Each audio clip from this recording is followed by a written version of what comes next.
오늘도 값없이 베풀어 주시는 하나님의 끝없는 은혜를 누리며 승리하는 국민의 모든 분들이 되기를 소망합니다. 하나님의 아들로 이 땅에 오셔서 하나님의 말씀을 가르쳐 주셨어요. 그 하나님의 참 뜻을 전해 주셨죠. 그리고 하나님의 그 말씀을 가르쳐 줄 뿐만 아니라 하나님의 마음을 알려주시기 위해서 표적도 행하셨죠. 그런데 예수님을 만나고 예수님을 따라왔던 사람들, 예수님의 가르침을 받았던 사람들, 또 예수님으로부터 나음을 받고 또한 죽음에서 살아난 그 사람들 가운데에서 여전히 예수님을 하나님이 보내신 자로 믿지 않는 사람들이 있었다는 것을 우리가 알 수 있습니다. 그들은요, 순간에는 자신들을 구원할 메시아라고 믿었지만 자신들이 기대했던 그 모습과 달라서 실망하기도 했어요. 또 놀라운 일들을 행하신 모습을 보면서 자기의 필요를 채우려고만 했고요. 때로는 예수님을 이용하려고, 자기들의 욕심을 채우려고 이렇게 이용하려고까지 합니다. 물론 마음의 문을 열고 예수님을 받아들인 사람들이 있었어요. 그런데 그들은 드러내놓고 그 믿음을 표현하지 못했던 거죠. 그 수가 굉장히 적기도 했었고 그 상황 자체가 드러내기가 좀 어려웠던 겁니다. 오늘 말씀은요, 이 요한복음서의 기록 목적에 대해서 말씀하고 있는 요한복음 20장 31절의 말씀, 여기에 이것이나마 기록한 목적은 여러분으로 하여금 예수가 그리스도요 하나님의 아들이심을 믿게 하고 또 그렇게 믿어서 그의 이름으로 생명을 얻게 하려는 것이다 라고 하는 이 요한복음의 기록 목적을 벗어나는 그런 사람들의 이야기가 나오고 있어요. 그들의 중심에는요, 예수님과 나를 세워서 싸웠던 유대교 종교 지도자들이 있었던 거죠. 오늘 말씀 시작 37절에 보면요, 예수께서 그렇게 많은 표징을 그들 앞에서 행하셨으나 그들은 예수를 믿지 아니하였다. 하나님의 말씀을 힘있게 가르쳤어요. 권위가 있게 가르쳤어요. 또 들은 사람들이 깨닫게 하셨습니다. 풍랑도 잔잔하게 하시면서 자연도 다스렸어요. 아픈 사람 낫게 해주셨죠. 죽은 사람까지도 살리시는 그 일은 하나님의 능력을 힘입지 않고는 할 수 없다라고 하는 것을 성경을 누구보다도 더 잘 아는 사람들, 하나님에 대해서 잘 안다고 했던 그 사람들은 알고 있었어요. 하나님이 함께 하시지 않으면 저희는 할 수 없다라고 하는 것. 즉, 예수님이 하나님으로부터 보냄을 받았다라고 하는 것은 그들이 알 수밖에 없는 거죠. 그런데 그들은 애써 외면하려고 합니다. 그들은 오히려 예수님을 신성모독이라고 하는 이 중죄로 누명을 씌워가지고 죽이려고 하죠. 예수님께서 자신이 하나님의 보내심을 받은 분임을 충분히 가르치셨고 보여주셨고 또 깨닫게 하시려고 애쓰셨음에도 불구하고 그들은 알려고 하지 않습니다. 마음의 문을 열고 듣고 보고 깨달아야 했는데 그들은 여전히 마음의 문을 꼭꼭 닫고 있어요. 왜냐하면 자신들이 지금까지 지켜왔던 것들, 누렸던 것들을 내려놓아야 했고요. 또 그것보다도 더 그들이 받아들이기 힘들었던 것은 자신들이 죄인이라고 정죄했던 사람들하고 똑같은 자리로 가야 되니까 그들은 그걸 참을 수가 없었던 거죠. 오늘 말씀에 이사야의 예언에 대한 이야기가 나오고 있는데 이 예언자는 히브리어로 나비라고 하는 단어를 쓰고 있습니다. 그 외에도 로에나 하지라고 하는 말도 있는데 그 의미가 조금 달라요. 헬라어에는 프로페테스라고 해서 다 이제 뜻은 먼저 좀 본다, 보았다라고 하는 그러한 뜻을 가지고 있지요. 특별히 그 중에서 우리가 예언자, 선지자라고 번역해 놓은 그 히브리어 나비의 뜻을 보면요, 하나님의 말씀을 대언하는 일, 그러니까 하나님으로부터 계시를 받고 환상을 보고 그가 하는 일이 이스라엘 민족에게, 이스라엘 왕에게 가서 전하는 거예요. 하나님이 이렇게 말씀하셨다. 대부분은 어떤 이야기예요? 하나님을 등지고 떠나서 하나님께서 심판하실 거다. 주변 나라를 통해서 멸망시킬 거다라고 하는 이야기였던 거예요. 그래서 하나님께 받은 계시를 다른 사람들에게 전하는 그 일을 하는 데에 초점을 맞춘 그 표현이 바로 나비라고 하는 표현이에요. 비슷한 표현으로 로에 하지가 있는데 이것은 우리말 성경에서는 선견자로 번역을 해 놓았습니다. 먼저 본다라고 하는데 여기는 초점이 어디에 맞춰져 있냐면 선포보다는 일단 하나님으로부터 계시를 받았다라고 하는 거에 초점이 맞춰져 있어요. 그러니까 선포하는 사역을 하느냐, 받았느냐, 왜 중점에 따라서 그 단어를 좀 다르게 쓰긴 하는데 보통 우리가 알고 있는 선지자들은 나비라고 하는 표현을 쓰고 있지요. 자, 그렇게 하나님의 계시를 받은 사람, 하나님의 말씀을 받은 사람, 그 중에 한 명인 이사야가 이야기한 것을 인용해서 말합니다. 38절에 보니까 예언자 이사야가 한 말이 이루어졌다라고 하는데, 주님, 우리가 전한 것을 누가 믿었으며 주님의 팔이 누구에게 나타났습니까? 하고 이야기합니다. 이사야는 왜 이런 이야기를 했을까요? 그러니까 사람을 통해서 혹은 자기가 성경을 공부해 보니까 이럴 거다라고 지식적으로 또 상황을 판단해서 이야기하는 것이 아니라 하나님께서 그에게 말씀을 주셨고 그가 담대하게 선포한다라고 하는 것을 이야기하고 있습니다. 여호와는 구원이시다라고 하는 뜻을 가진 남유다의 예언자인 이사야는 메시아에 대해서 예언을 했는데, 특별히 온 세상을 구원하시려고 보내신 그 메시아를 사람들이 알아보지 못하는 그 이야기를 하지요. 그래서 이사야서 6장 9절부터 10절의 말씀을 보면 이렇게 하나님이 이 이사야에게 말씀하시죠. 너는 가서 이 백성에게 너희가 듣기는 늘 들어라. 그러나 깨닫지는 못한다. 너희가 보기는 늘 보아라. 그러나 알지는 못한다 하고 일러라. 너는 이 백성의 마음을 둔하게 하여라. 그 귀가 막히고 그 눈이 감기게 하여라. 그리하여 그들이 볼 수 없고 들을 수 없고 또 마음으로 깨달을 수 없게 하여라. 그들이 보고 듣고 깨달았다가는 내게 돌이켜서 고침을 받게 될까 걱정이다. 자, 이 말씀을 인용해서 요한복음 12장 40절에서 주님께서 그들의 눈을 멀게 하시고 그들의 마음을 무디게 하셨다. 그것은 그들이 눈이 있어도 보지 못하게 하고 마음으로 깨달아서 돌아서지 못하게 하여 나에게 고침을 받지 못하게 하려는 것이다. 자, 이 이사야가 받은 말씀, 또 그것을 인용한 오늘 요한복음의 말씀을 이렇게 보면 뭐가 좀 이상하지 않으세요? 이 말씀을 눈으로만 읽으면요, 아주 큰 오해가 생길 수가 있어요. 하나님은 우리를 사랑하셔서 우리가 살아갈 수 있는 모든 것을 다 만들어 주셨어요. 그리고 우리가 평안히 살아갈 수 있도록 해주셨죠. 그리고 때로는 우리가 주님을 등지고 떠났을 때에도 다시 돌아올 수 있는 길을 마련해 주신 분이 바로 하나님이십니다. 욕심을 부려서 다른 사람들의 것까지 빼앗으며 하나님의 뜻을 벗어나서 하나님을 등진 사람들, 공의와 정의의 하나님이시기 때문에 그들을 심판하셔야 되는데 그들이 잘못한 것을 알려주시고 돌아오기를 바라시는 거죠. 그래서 심판받지 않도록 해주시는 겁니다. 그래서 하나님이 공의와 정의의 하나님으로 잘못한 것에 대해서 벌을 내리셔야 하지만 그들이 잘못한 것을 깨닫고 돌아오게 하셔서 벌받지 않도록 해주시는 분이에요.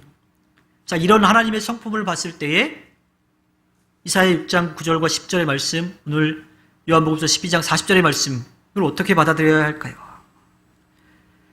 이러한 하나님의 성품으로 비추어본다면 하나님께서 눈을 멀게 하셔서 보지 못하게 하시고 마음을 무디게 하셔서 마음으로 깨달아서 돌아오지 못하게 하셔서 고침받지 못하게 하신다라고 하는 이 말씀을 어떻게 받아들여야 할까요? 기껏 돌아올 수 있는 길을 마련해 놓고 그렇게 못하게 하신다라고 하는 이 말씀을 어떻게 받아들여야 할까요? 이것은 하나님께서 그들의 눈과 귀를 막아서 듣지 못하고 보지 못하고 마음을 닫아서 깨닫지 못하게 하셔서 구원받지 못하게 하시려고 하는 것이 아니라 구원의 은혜를 받아들이지 않은 그 사람들을 통해서 하나님의 구원의 역사를 이루어가는 것을 말씀해주고 계십니다. 하나님은 우리에게 선택할 수 있는 그런 권한을 주셨어요. 자유의지라고 표현하지요. 선악과가 있는데 따 먹을 수도 있고 안 먹을 수도 있어요. 선택은 누구에게 달렸냐면 우리에게 달려있는 거지요. 이것은 우리가 죄를 짓도록 그냥 내버려 두신 것이 아니라 우리를 그만큼 인격적으로 대해 주셨다라고 하는 겁니다. 하나님이 가지고 있는 그 성품, 그 가운데 하나를 우리에게 분명하게 주신 거지요.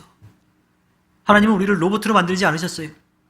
인공지능 AI가 아무리 발달을 해도요, 사람이 정해놓은 준 그 값 안에서만 정할 수가 있어요. 뭐 감정이나 이런 것들도 얘기하기도 하는데 정말 사람이 가지고 있는 모든 감정들, 그런 지혜들을 다 가지고 있지는 못합니다. 하나님은 우리를 그렇게 로봇으로 만드신 것이 아니라 인격체로 만드신 거죠. 하나님의 구원의 은혜는 모두에게 베풀어졌지만 모두가 다 그 은혜를 누릴 수 있는 것은 아니에요. 그 은혜를 믿고 의지할 때, 그럴 때만 그 은혜를 누릴 수가 있는 거지요. 이 세상을 만드시고 우리의 삶을 이끌어 가시는 하나님을 겸손히 인정하고 믿고 따를 때에 그 구원의 은혜가 우리에게 있는 겁니다. 그렇지 않으면 절대로 우리를 향한 하나님의 구원의 은혜를 누릴 수가 없어요. 그들이 하나님께서 마음을 닫게 하신 게 아니라 그들이 스스로 문을 닫은 거죠. 그래서 그들이 듣지 않은 거예요. 그래서 그들은 심판받을 수밖에 없는 거지요. 영국 출신의 윌리엄 홀먼 헐트라고 하는 사람이 이 등불을 들고 문 앞에 서 있는 예수님을 그린 그림이 있습니다. 이 세상의 빛이라고 하는 그림인데 이 그림의 특징은 예수님이 밖에 서 계신데 문에는 손잡이가 없어요. 그리고 문을 두드리려고 하는 그런 모습으로 있어요. 그 문은 안에서 열어야지만 열리는 거예요.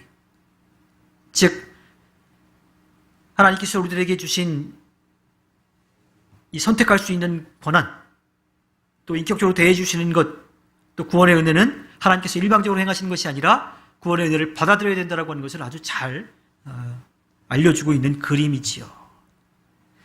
이사야서 6장 9절과 10절의 말씀, 그리고 오늘 우리가 함께 나누는 요한복음 12장 40절의 말씀은요, 하나님께서 그들의 눈을 멀게 하셔서 보지 못하게 하시거나 마음을 무디게 하셔서 깨닫지 못하게 하신 것이 아니라 마음의 문을 걸어 잠그고 있기 때문에 모두에게 베풀어진 구원의 은혜를 누리지 못하는 사람들에 대한 이야기고요.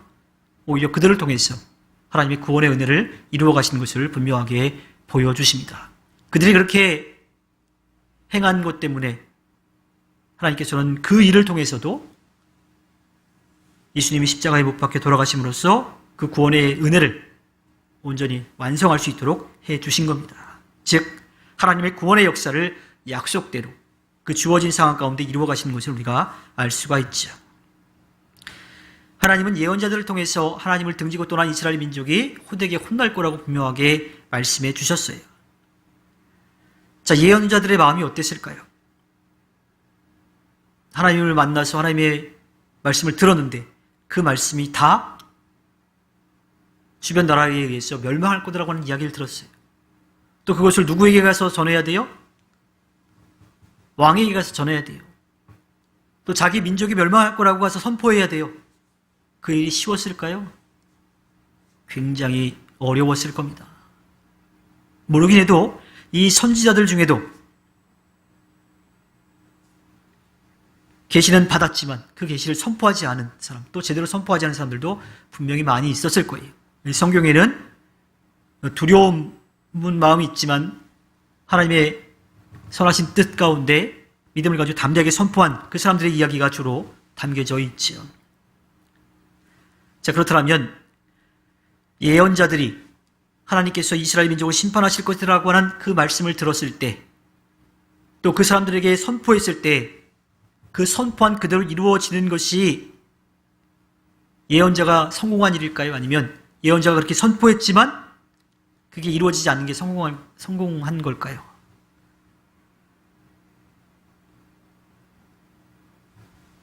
후자가 아마도 예언자가 성공한 일일 겁니다. 왜냐하면 하나님은 그렇게 심판에 대한 말씀을 하셨지만 돌이켰으면 하는 그런 마음이 있으셨고요. 또 다시 회복시킬 것에 대해서 말씀해주고 계시기 때문이지요.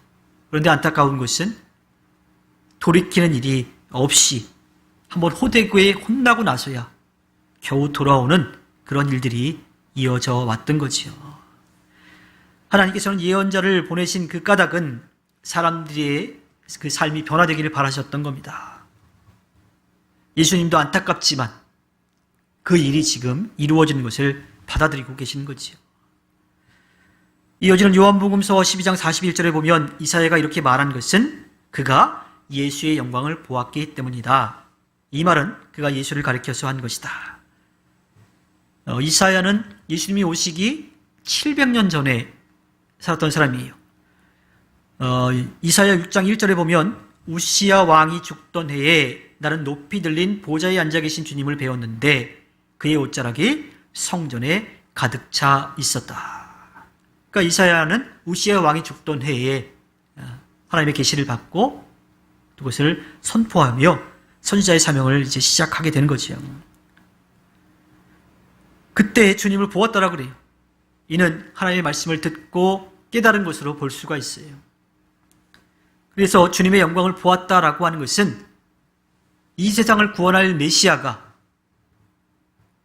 사람들이 원하는 것처럼 힘을 가지고 아주 멋지게 등장하는 그 모습이 아니라 낮고 낮은 자리에 오셔서 온 세상 모든 사람들을 끌어안으시고 그들의 친구가 되어주시고 그들의 모든 죄를 대신하여 십자가에 못 박혀 돌아가실 것, 그것을 통해서 하나님의 구원의 역사가 완성될 것에 대한 것, 그것을 통해서 하나님이 기뻐하실 것, 그것을 보았다라고 하는 거예요. 이사야는 그것을 알았다라고 하는 거죠. 여기에서 우리는 당시 유대 종교 지도자들이 얼마나 엉뚱했는지를 알 수가 있습니다. 그들은 누구보다도 하나님의 말씀을 잘 안다고 그랬어요. 그래서 그 하나님의 말씀을 하나도 빠지지 않고 철저하게 지킨다고 스스로 의롭다라고 이야기했습니다. 그래서 지키지 못하는 사람들을 정죄했던 사람들이에요. 근데 그들은 하나님의 말씀을 제대로 받아들이지 못했습니다. 시편 또 스가랴, 이사야 등에서 고난받는 메시아에 대한 이야기가 분명히 나와요. 근데 그들은 자신들에게 좋게끔만, 자신들의 필요한 그런 말씀만 자기들이 좋게, 편하게 해석을 해왔던 거지요. 하나님에 대해서 제대로 알지도 못했고 제대로 알려고 하지도 않았습니다. 그저 자신들이 누리고 있던 것들, 그것을 놓지 않으려는 욕심만 가득 차 있었던 거예요. 그래서 예수님과 계속 부딪혔던 거죠. 요한복음서 12장 42절에 가면요, 지도자 가운데서도 예수를 믿는 사람이 많이 생겼으나 그들은 바리새파 사람들 때문에 믿는다는 사실을 드러내지 못하였다. 그것은 그들이 회당에서 쫓겨날까 봐 두려워하였기 때문이다. 그러니까 분명히 깨달은 사람들이 있어요. 있는데 그 수가 너무 적었고 그것을 드러내기가 어려운 상황이었던 거죠. 이 42절 말씀을 좀 더 원문에 가깝게 들여다보면요, 그들은 회중으로부터 추방되거나 회당에서 쫓겨나게 되지 않을까 해서 계속해서 시인하지 못하고 있었다라고 말합니다. 요한복음 9장 22절에 가면요, 나면서부터 앞을 보지 못했던 사람이 낳고 난 다음에 그것을 계속 이 바리새파 사람들이 와가지고서 추궁하고 또 부모에게까지 찾아가서 이야기하는 그 과정 가운데 그들이 내린 그런 명령이 있었어요. 보면 그 부모는 유대 사람들이 무서워서 이렇게 말한 것이다. 자기가 알지 못한다 그랬죠? 아들이 다 장성했으니까 아들에게 가서 물어보라 그랬어요. 예수를 그리스도라고 고백하는 사람은 누구든지 회당에서 내쫓기로 유대 사람들이 이미 결의해 놓았기 때문이다. 예수님이 나면서부터 앞을 보지 못했던 그 사람의 눈을 뜨게 해줬어요. 그리고 그 사람이 앞을 보게 되었습니다. 그러자 사람들이 많이 예수님 따르기 시작해요. 자기들의 이 권력에 위협을 느끼기 시작했습니다. 그래서 유대교 종교 지도자들은요, 사람들이 예수님을 믿지 못하도록, 따르지 못하도록, 또 예수님도 그 일을 하지 못하도록 힘으로 찍어 누르려고 그렇게 사람들을 위협했던 거죠. 지도자들이라고 이야기하는데 아마도 사내들인 회원들이었을 거예요. 그 지도자들 가운데 예수님이 하나님께서 보내주신 메시아라고 하는 것을 믿는 사람들이 분명히 있었다고 말합니다. 하지만 출교를 당할 게 뻔하기 때문에 그들은 드러내서 이야기하지 못하고 있지요. 그럴 용기가 좀 없었던 겁니다. 당시 유대교에서 출교를 당한다라고 하는 것은요, 그냥 그 회당에서 쫓겨나는 게 아니에요. 그 유대교 사회에서 살아남지 못하는 거죠. 다른 회당으로 갈 수도 없어요.